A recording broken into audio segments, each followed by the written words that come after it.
Je vais me venger, une acheteuse d'affaires conclue enchaîne les grosses galères.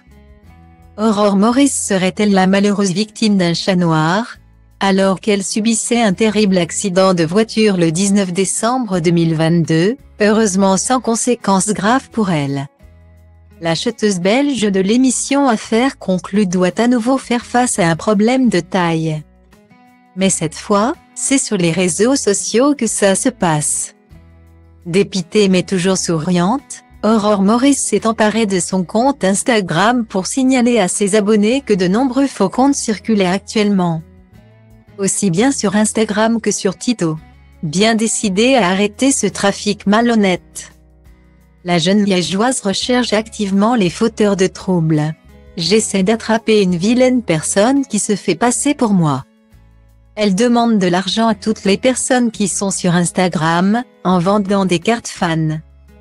Elle vous propose d'aller boire des verres ou de manger au restaurant en se faisant passer pour moi, explique-t-elle face caméra.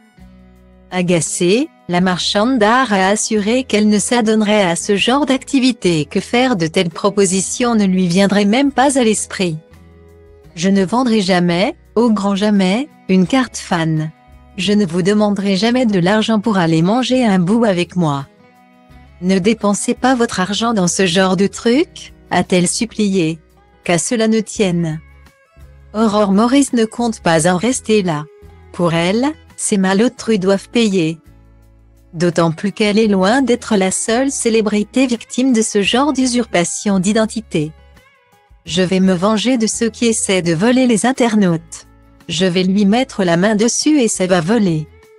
A-t-elle assuré, plus déterminée que jamais. Pour rappel, la jolie blonde a intégré le casting de l'émission Affaires conclues au mois d'avril 2022. Depuis, elle occupe une place récurrente parmi les acheteurs de la bande à Sophie Davant. Elle est notamment très proche de Caroline Margeridon et Damien Tison. En revanche, ce dernier lui coupe parfois l'herbe sous le pied quand il s'agit d'acheter un objet précieux. Quand on est sur les mêmes objets, je ne peux pas le piffrer.